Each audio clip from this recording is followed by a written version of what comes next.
Hi guys, I'm Ram Agarwal. You are watching my channel 52 Pixels. Let's get started.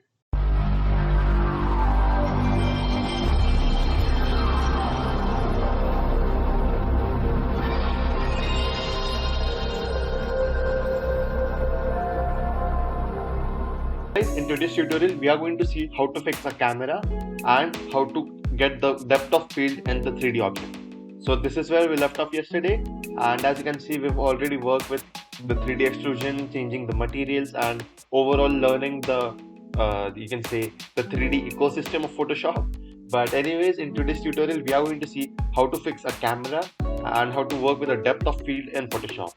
So well, by depth of field, what I mean to say is that we have now created a 3D object, but the 3D object is not just an object which has three axes, that is x-axis, y-axis and the z-axis, and a little bit of shadows, but a 3D shape or a 3D structure is that where if you focus on one particular region, the other region comes into blur, like it just goes out of focus and it looks blurry, and that's what we call as depth of field.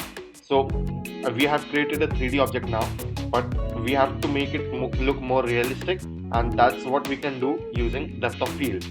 So now to work with depth of field, what I'm going to do is just first go to current view over here, and as you might be knowing, current view is used to change all these angles and all. So I'll just press Ctrl plus Z because that's the image that is rendered. So I'll just go to current view, and using this current view, what I'm going to do is add a depth of field. So under properties tab over here, under a 3D camera, I have something called as depth of field. So currently the depth of field distance is 0.5, that is 0.5 centimeter or I don't know. So that's the distance of the focal length basically from camera to the main object, and the depth is 0. That's why we are not able to see anything or any difference in the depth of field or blur. But as soon as I increase the depth of field to around let's keep it 3. So as you can see, this object is set in focus, and this sides of the image are like they're blurry a little bit, and they give the 3D effect as if we are focusing over here, and these two sides are in the blur, they are having that blur.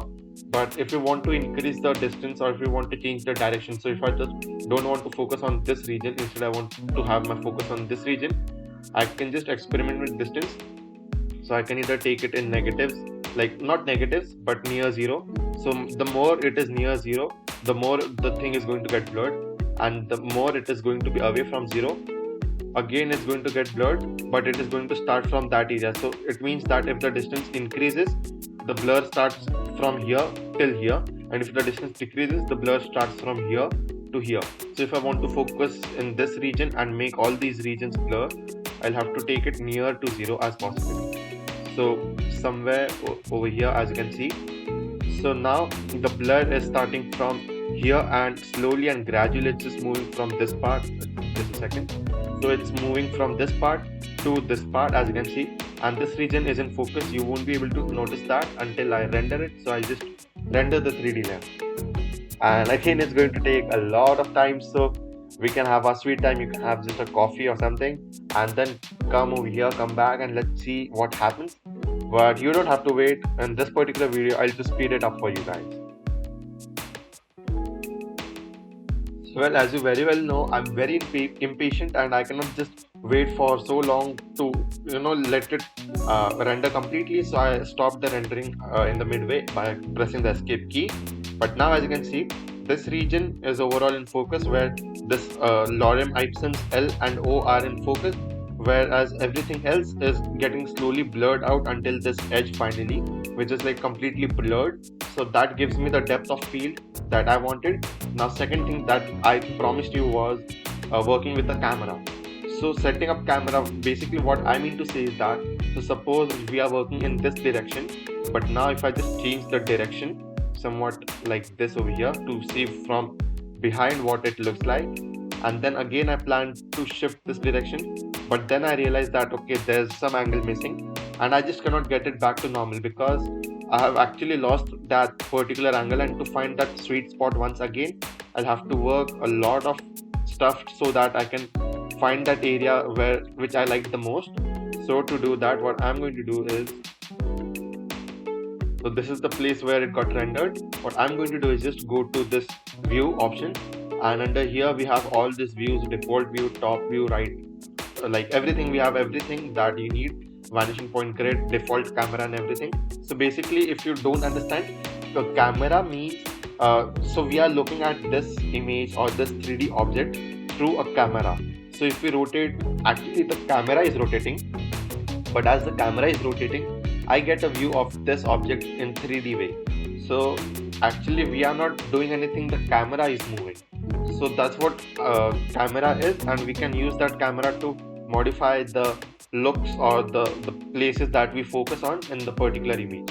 So suppose I have selected this particular place as a proper place where I get the proper blur as well as the reflections, shadows and everything. So now what I have to do is I have to save this view. So to do that, just go to this view drop bar again, and here we have the option called as save. So you can just tap on save and you can name it anything. So I'll name it as saved view 1, and once I click on OK, it is going to get saved. So no matter what view I go to, like if I'm seeing from this angle and then I realize that this doesn't look good, the view that I was working with previously that was good, I can just go to view, and here I have the option called as saved view 1. I can just tap on that and it is just going to do some animation, but it is going to give me the original look that I saved. And here we have other defaults as well. So I have default camera view, which is the view that you get when you open the 3D properties or this 3D workspace. And we have left view, so it is the view from left, and we have right view, similar way. We have top view, we have bottom view, we have back, front, vanishing point. So we have like everything that you might need, but I guess vanishing point doesn't work that well, so I'm just going to leave it in the way it is, and I'll again switch back to my saved view, that is this saved view 1, and it has rendered back the original view that I saved and that I like the most. So in this tutorial, as you can see, we learned how to work with the depth of field and how to change the focus of camera in the place where we need to place the focus and in the place where we need to blur the image. And we have also seen how to work with the different camera angles, and everything is under this current view. So make sure that you are working with the current view, because if you are working with a separate layer of, let's say, Lorem Ipsum, the text layer or the background layer, it won't work. So make sure that you are on the current view, and then you get to work with all these properties in 3D.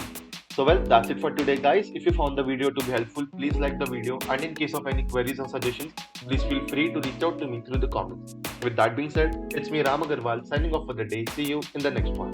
Thank you.